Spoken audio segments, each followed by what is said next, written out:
3 de dezembro de 1945. Prisão de Sugamo, Tóquio. A mão de um almirante japonês vacila sobre o papel. O homem que comandou cruzadores em 7 batalhas navais decisivas, agora reduzido a prisioneiro, escreve palavras que meses antes seriam sua sentença de morte. Os americanos repunham suas perdas mais rápido do que podíamos contar nossas vitórias. Estávamos lutando contra o próprio oceano.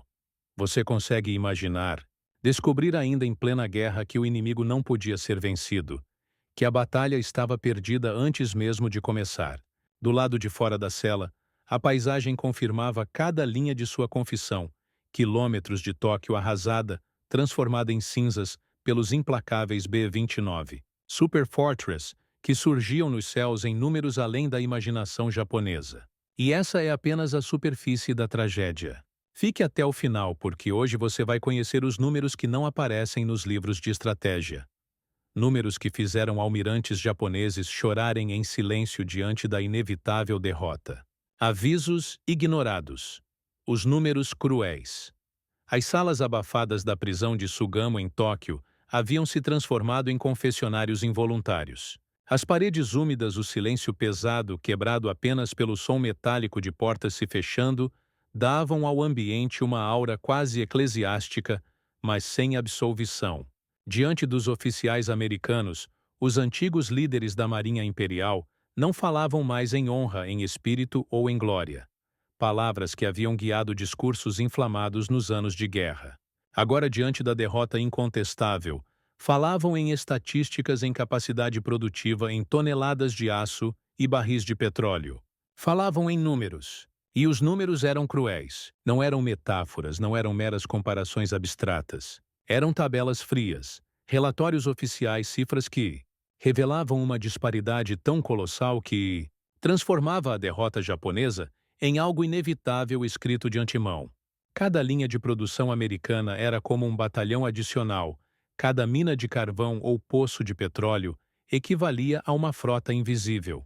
Como então o Japão ousara desafiar um adversário que produzia não 2 nem 3, mas 10 vezes mais em quase todos os campos da guerra moderna? Como puderam acreditar que coragem e disciplina bastariam contra um inimigo cujo verdadeiro exército estava dentro de fábricas, refinarias e estaleiros? As respostas não estavam no calor da guerra, mas décadas antes.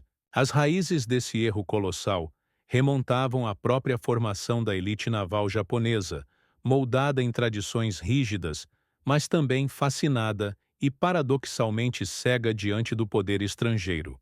Na década de 1920, um jovem oficial de aparência discreta e temperamento reservado começou a perceber o abismo que separava os dois países. Seu nome era Isoroku Yamamoto, o mesmo que anos mais tarde arquitetaria o ataque a Pearl Harbor. Ele passou 2 anos estudando na Universidade de Harvard, imerso não apenas em livros, mas na realidade vibrante da sociedade americana. Caminhava por cidades onde automóveis já circulavam em massa, observava arranha-céus que brotavam em ritmo acelerado e sentia em cada esquina o pulso de uma economia que parecia inesgotável. Depois, serviu como adido naval em Washington, frequentando círculos diplomáticos e ao mesmo tempo observando discretamente o funcionamento da máquina industrial que sustentava a Marinha dos Estados Unidos. Visitou fábricas que funcionavam, dia e noite presenciou a escala quase inimaginável da produção em série e compreendeu com desconforto crescente que ali estava a verdadeira arma americana, não seus canhões, mas suas linhas de montagem. Ao regressar ao Japão, Yamamoto trouxe mais do que memórias de viagem, trouxe advertências sombrias. Em janeiro de 1941, meses antes de Pearl Harbor, escreveu ao ministro da Marinha: "Quem já viu as fábricas de Detroit e os campos petrolíferos do Texas, sabe que o Japão não tem como sustentar uma corrida naval contra a América." Era uma declaração quase profética, um presságio ignorado. Mas seus avisos caíram no vazio. O orgulho nacional, o mito do espírito Yamato e a crença cega de que disciplina e bravura poderiam substituir aço e petróleo abafaram sua voz. O Japão, embalado pela retórica de seus líderes e pelas vitórias iniciais na Ásia, escolheu fechar os olhos para a realidade mais implacável da guerra moderna. Quem domina a produção, domina os campos de batalha. As evidências. Em 1940, quando as tensões globais já anunciavam a tempestade, outra missão oficial japonesa foi enviada aos Estados Unidos. Entre os integrantes estava o capitão Minoru Genda, jovem e brilhante oficial da aviação naval, que mais tarde ajudaria a planejar o ataque a Pearl Harbor.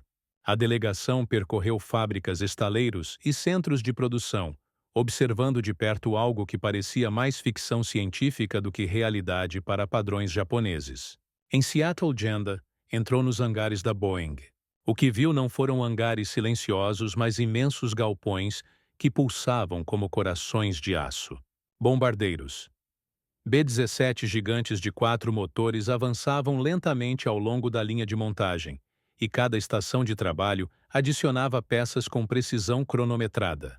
O processo lembrava a produção em série dos automóveis de Detroit, só que aplicado a máquinas de guerra colossais. Em questão de dias, um bombardeiro completo saía pronto para voar. O contraste com a realidade japonesa era quase humilhante.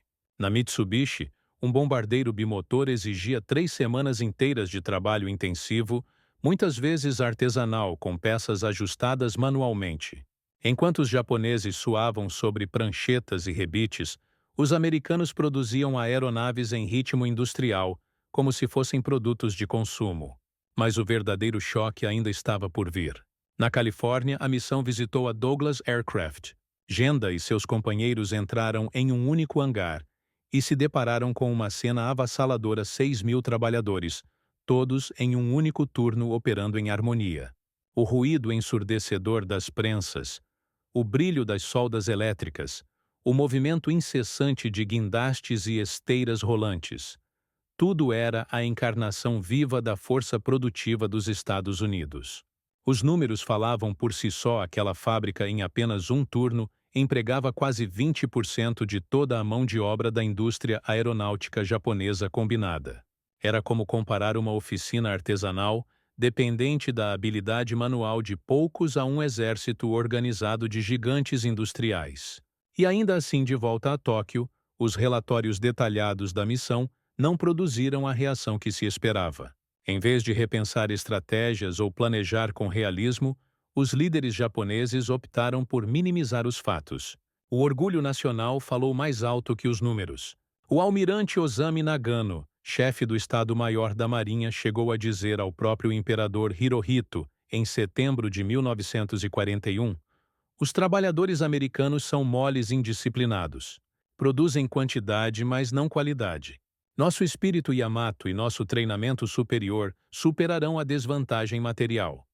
Era uma ilusão perigosa, quase suicida, porque nos bastidores, os números oficiais do Ministério da Marinha já gritavam uma disparidade insustentável.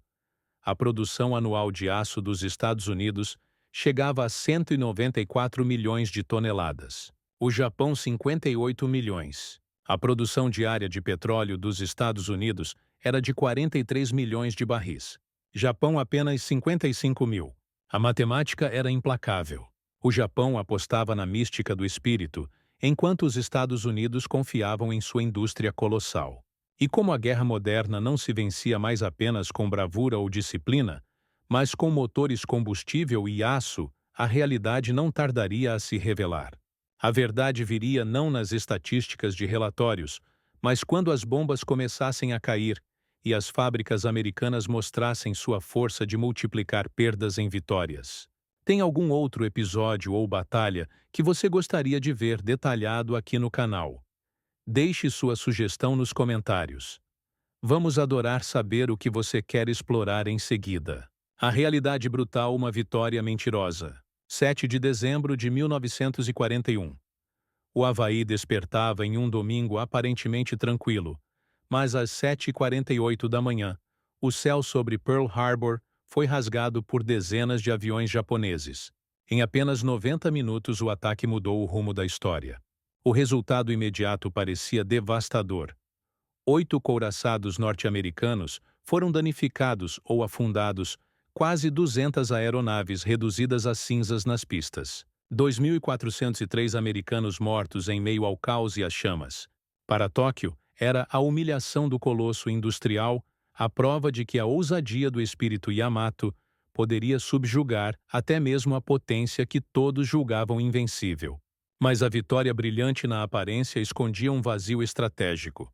Era uma vitória ilusória. Anos mais tarde, em interrogatório, o próprio almirante Chuichi, Nagumo comandante da força de ataque, confessaria com amarga lucidez: afundamos navios antigos, mas os porta-aviões não estavam lá. Os tanques de petróleo permaneceram intactos.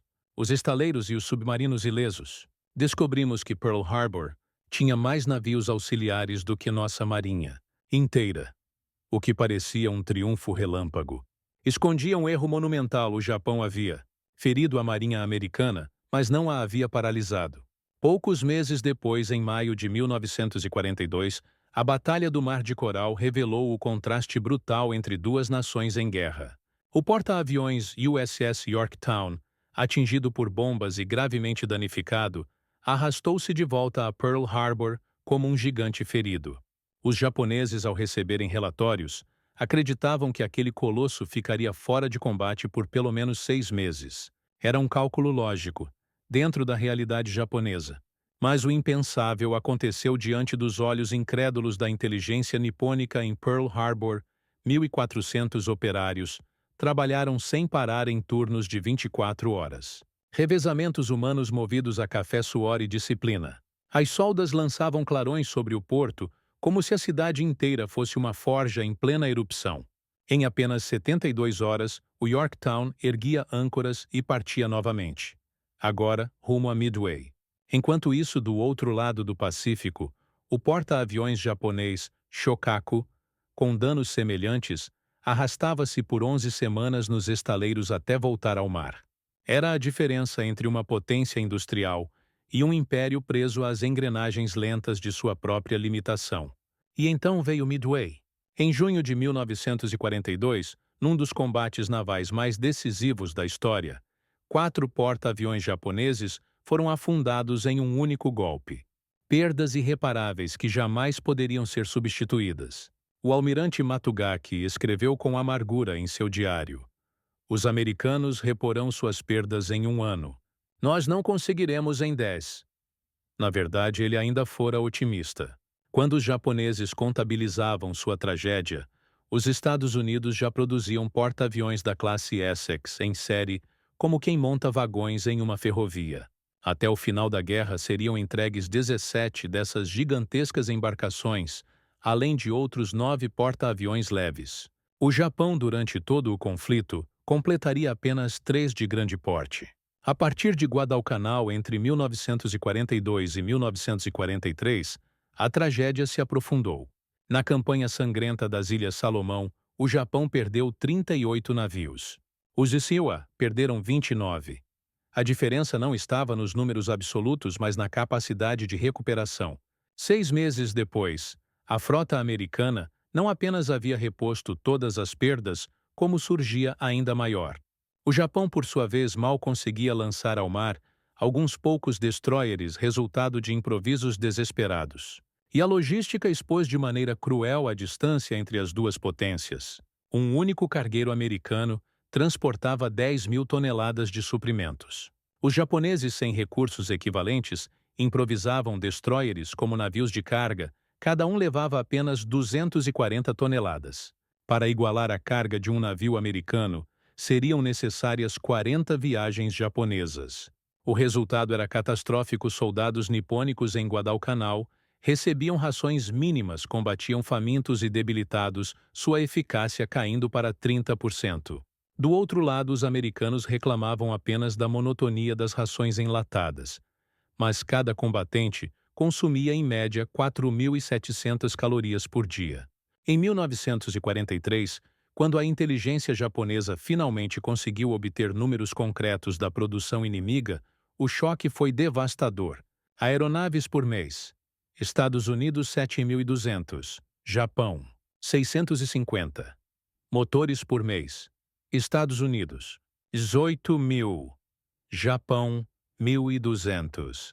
Pilotos Por mês, Estados Unidos 12.000, Japão 300. Navios por mês. Estados Unidos 48, Japão 3. O vice-almirante Takagi, ao ler o relatório, não conseguiu conter um sussurro amargo. Se isso for metade verdadeiro, já estamos derrotados. Mas não era metade. Eram dados conservadores. A realidade era ainda mais esmagadora. A guerra, que começara com o rugido dos aviões sobre Pearl Harbor, estava se transformando em uma batalha de produção, e nessa arena, o Japão jamais teria chance. O golpe final contra a aviação naval japonesa veio no Mar das Filipinas em junho de 1944. A batalha, que os próprios pilotos americanos apelidaram, com ironia cruel, de Grande Tiroteio de Patos das Marianas. O apelido não era exagero, mas sim um reflexo brutal da realidade. A luta nos céus já não era confronto de iguais, mas um massacre sistemático. Foi o maior confronto aéreo-naval da história, até então resultado direto da tentativa desesperada do Japão de proteger Saipan, coração estratégico do arquipélago das Marianas. Aquele pedaço de terra aparentemente insignificante no mapa tinha um valor incomensurável. De lá, os bombardeiros B-29 poderiam alcançar diretamente as ilhas japonesas. Perder Saipan significava abrir a porta de casa para a destruição. Por isso, a Marinha Imperial concentrou tudo o que ainda possuía de forças navais e aéreas. Mas o Japão entrou nessa batalha contra um inimigo que já parecia sobre-humano em sua escala. Do lado americano avançava a maior frota já reunida na guerra. 15 porta-aviões, mais de 900 aeronaves embarcadas, couraçados modernos e centenas de navios de apoio sustentados por uma indústria que operava em ritmo de avalanche. Do lado japonês, apenas 9 porta-aviões e cerca de 450 aviões, muitos deles pilotados por jovens sem experiência real de combate. A disparidade não estava apenas na quantidade, mas na essência. Os pilotos americanos que decolavam dos convéses de seus porta-aviões traziam consigo em média 600 horas de voo. Tinham passado por um treinamento rigoroso, meses inteiros de simulações, exercícios coordenados, ensaios de ataques em grupo e pousos repetidos até a exaustão. Era uma geração de aviadores moldada pelo método, pela disciplina e pela padronização, exatamente como sua indústria. Os japoneses, em contrapartida, entravam na luta com menos de 200 horas de voo. A guerra já havia consumido as gerações de elite, os ases que haviam brilhado em Pearl Harbor, Coral Sea e Midway estavam mortos ou esgotados. Restavam recrutas formados às pressas, homens lançados ao combate sem a maturidade necessária, tentando repetir manobras heróicas em um campo de batalha que já não permitia improviso. As máquinas apenas reforçavam a desigualdade. O novo F-6F Hellcat, apelidado de Anjo da Morte Azul pelos japoneses, era o ápice da engenharia de caças navais. Equipado com motor de 2.000 cavalos de potência, podia alcançar velocidades superiores a 600 km/h, suportar danos consideráveis graças à blindagem reforçada e proteger seus pilotos com tanques de combustível autosselantes. Além disso, estava armado com 6 metralhadoras calibre .50, capazes de transformar qualquer aeronave inimiga em destroços flamejantes em segundos. Do outro lado, o lendário Mitsubishi A6M-0 já não passava de uma sombra do que havia sido em 1941. Ágil, sim, mas frágil como papel, motor de apenas 950 cavalos, ausência de blindagem, tanques vulneráveis e pouca capacidade de enfrentar os caças modernos. Aquilo que fora arma de supremacia no início da guerra, agora se tornava uma armadilha para seus pilotos. Belos caixões voadores sacrificados pela obsolescência. Quando as frotas se encontraram, o resultado foi brutal. Em poucas horas, os céus das Marianas se encheram de rastros de fumaça negra, aviões despedaçados e mares pontilhados de destroços em chamas. O massacre foi tão desigual que os operadores de radar americanos chegaram a relatar formações inteiras de caças japoneses sendo destruídas antes mesmo de alcançarem as linhas de ataque. Em apenas 2 dias de combates, o Japão perdeu 476 aeronaves, 3 porta-aviões e quase 500 pilotos veteranos. Um golpe irrecuperável.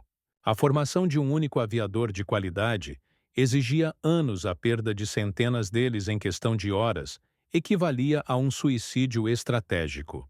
Os Estados Unidos, por sua vez, perderam apenas 130 aeronaves, nenhuma delas decisiva para sua capacidade operacional, e nenhum navio afundado. Era o fim prático da aviação naval japonesa. Sem pilotos experientes, sem indústrias capazes de substituir, perdas em tempo útil e sem reservas para continuar a luta. O Império do Sol nascente viu ruir diante de seus olhos sua última esperança de equilibrar o poder no Pacífico. A partir dali, a guerra deixou de ser um combate de coragem e habilidade. Tornou-se uma execução metódica, um processo inevitável de esmagamento. O grande tiroteio de Patos das Marianas não foi apenas uma batalha vencida. Foi a assinatura da sentença de morte da frota japonesa. O prenúncio claro de que a derrota total não era mais questão de se, mas apenas de quando. Antes de continuarmos explorando como a diferença de produção e recursos entre Japão e Estados Unidos moldou o rumo da guerra no Pacífico, não esqueça de se inscrever no canal, deixar o seu gostei e ativar o sininho para receber todos os nossos conteúdos históricos em primeira mão. Combinado. Se você gosta de descobrir histórias de estratégia, coragem e a força da indústria que mudaram os rumos da Segunda Guerra Mundial, comenta aqui embaixo, manda mais histórias. Assim você ajuda a divulgar o canal e nos dá ainda mais motivação para trazer conteúdos incríveis como este. Tudo pronto. Então vamos continuar mergulhando nessa narrativa que revela como números, planejamento e capacidade industrial podem decidir o destino de nações inteiras. A confusão final. A disparidade entre nações. Quando os B-29 Super Fortress apareceram sobre Tóquio em novembro de 1944, o Japão finalmente compreendeu o tamanho do abismo que o separava dos Estados Unidos. Eram máquinas que pareciam vir de outro mundo, colossais, com alcance intercontinental, voando a altitudes que a maioria dos caças japoneses sequer conseguia alcançar. Cada avião custava mais do que prédios inteiros do governo japonês. O programa de desenvolvimento e produção do B-29 consumira a cifra impressionante de 3 bilhões de dólares, mais do que todo o orçamento militar anual do Japão. Esses aviões eram a materialização do que a guerra moderna se tornara: não apenas coragem no campo de batalha, mas a força bruta da indústria da ciência e da logística. O Japão, com sua economia limitada e sua infraestrutura fragmentada, simplesmente não possuía recursos para sonhar com algo semelhante. Em março de 1945 veio o golpe que transformou a capital imperial em um inferno. Em uma única noite, os B-29 lançaram 1.665 toneladas de bombas incendiárias sobre Tóquio. O ataque reduziu 16 milhas quadradas da cidade a cinzas, matando mais de 100 mil pessoas em poucas horas. Para dimensionar em apenas uma operação, os Estados Unidos despejaram mais bombas do que toda a força aérea japonesa poderia carregar durante meses de guerra. Foi a noite em que o Japão descobriu que sua maior cidade poderia ser apagada do mapa, como quem apaga um traço de carvão em um papel. Logo depois, em abril de 1945, a invasão de Okinawa mostrou um espetáculo ainda mais aterrador. O Japão, desesperado, acreditava estar diante de uma frota comum, mas o que surgiu no horizonte foi algo jamais visto na história. 1.457 embarcações americanas cercavam a ilha. Mais navios do que a Marinha Imperial havia operado em toda a sua existência. O vice-almirante Takijiro Onishi, criador da tática kamikaze, testemunhou aquela armada colossal e, pouco antes de tirar a própria vida, deixou um depoimento amargo. Na escolta, contei mais de 100 destroyers. Nós tínhamos 11. A escala logística era ainda mais chocante. A cada dia, os Estados Unidos desembarcavam 50 mil toneladas de suprimentos em Okinawa: combustível, munição, alimentos, veículos, hospitais flutuantes. Em contraste, a Marinha Mercante japonesa não conseguia transportar esse volume nem em uma semana inteira, e isso somando todas as frentes de guerra. Os submarinos americanos completaram a sentença de morte. Ágeis, silenciosos e bem equipados, afundaram 60% da frota mercante japonesa, o equivalente a 48 milhões de toneladas. Enquanto o Japão produzia apenas 500 mil toneladas de navios por ano, os estaleiros americanos lançavam ao mar um Liberty Ship por dia, alcançando essa mesma marca em apenas um mês. A balança já não era apenas desigual, era absurda. Até os detalhes técnicos revelavam a distância quase humilhante entre as duas potências. Submarinos americanos ofereciam ar-condicionado, refrigeração para conservar alimentos e até máquinas de sorvete para a tripulação. Luxos impensáveis em meio à guerra. Já os submarinos japoneses eram fornos metálicos, onde a tripulação suportava calor sufocante, racionamentos extremos de comida e doenças como o escorbuto. Nos interrogatórios do pós-guerra, essa realidade foi reconhecida até pelos oficiais mais orgulhosos. O almirante Mitsumasa Yonai resumiu com franqueza amarga: um soldado japonês podia equivaler a 3 americanos em espírito, mas uma fábrica americana equivalia a 50 japonesas. O general Yoshijiro Umezu, que assinou a rendição em setembro de 1945, foi ainda mais incisivo: fizemos a guerra do século XX com o pensamento do século XIX. Levamos espadas para uma luta de fábricas. E no fim, os números finais selaram a verdade que nenhuma bravura poderia encobrir.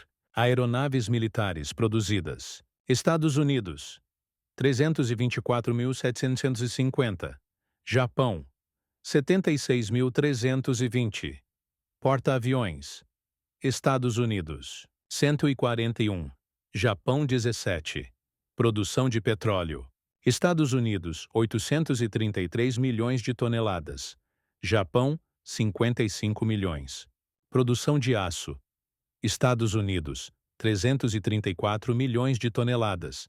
Japão, 24 milhões. Em 4 palavras, a síntese cruel da guerra: eles nunca tiveram chance. A derrota japonesa.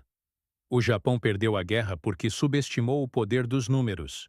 Durante anos, seus líderes, militares e políticos se agarraram à convicção quase mística de que a chama do espírito, a disciplina marcial e a devoção ao imperador seriam suficientes para enfrentar um inimigo que possuía não apenas soldados corajosos, mas um arsenal de fábricas, máquinas e petróleo. Essa confiança cega na força do espírito coletivo, sem compreender a engrenagem fria da modernidade, foi uma miopia estratégica que os conduziu à ruína. As batalhas apenas escancararam essa realidade. Onde os japoneses ofereciam coragem, os americanos respondiam com aço e combustível em escala industrial.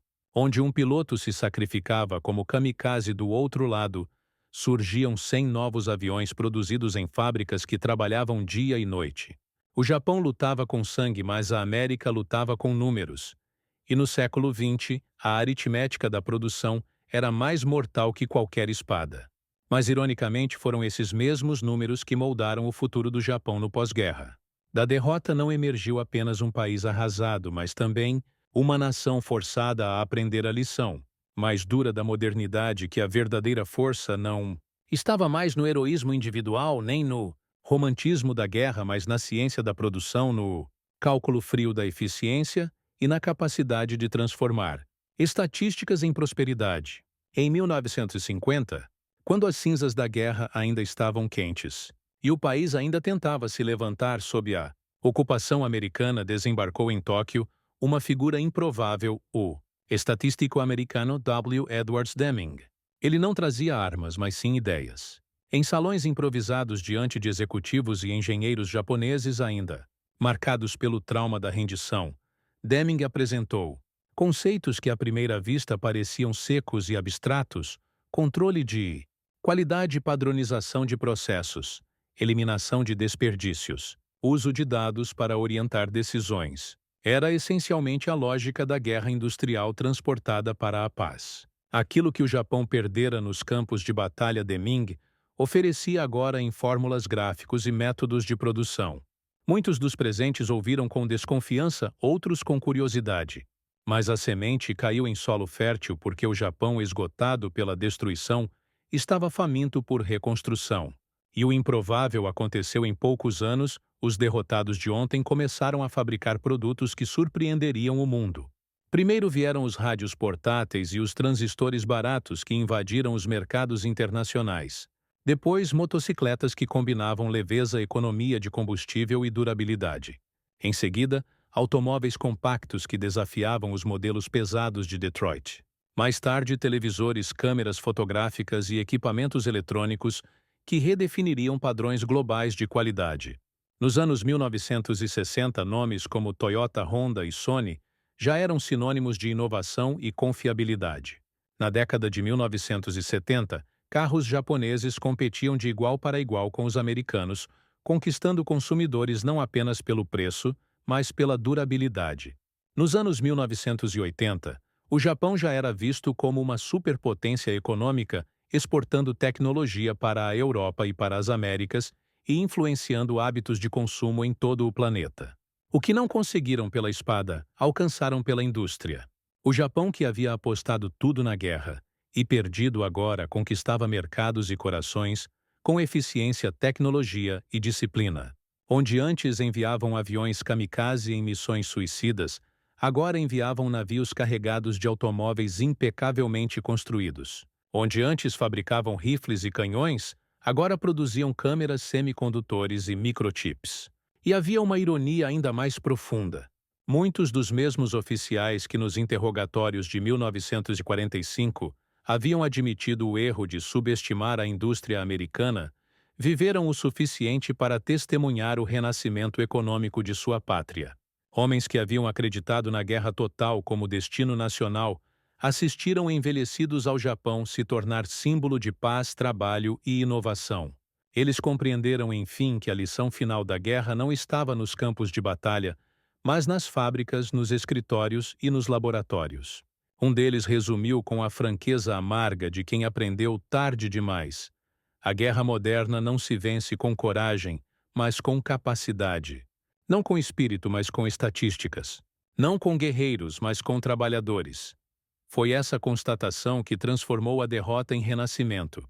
A espada havia falhado, mas a fábrica, a disciplina e o trabalho reconstruíram um país inteiro. Do sangue derramado nasceu uma nova potência não militar, mas industrial. E o Japão, que antes se orgulhava de suas espadas samurais, agora se orgulhava de seus carros, seus eletrônicos, e, sobretudo, da capacidade de transformar números em futuro. O que você achou do vídeo de hoje? Já tinha ideia de como a diferença industrial entre Japão e Estados Unidos determinou o rumo da Guerra no Pacífico? Tem algum outro episódio da Segunda Guerra Mundial que você gostaria de ver por aqui? Conta pra gente nos comentários. Muito obrigado por acompanhar até o final. Não se esqueça de conferir se está inscrito no canal, deixar o seu gostei e ativar o sininho para não perder nenhuma novidade histórica. Combinado? Até a próxima e prepare-se para mergulhar em mais histórias impressionantes de estratégia, coragem e o poder dos números na guerra.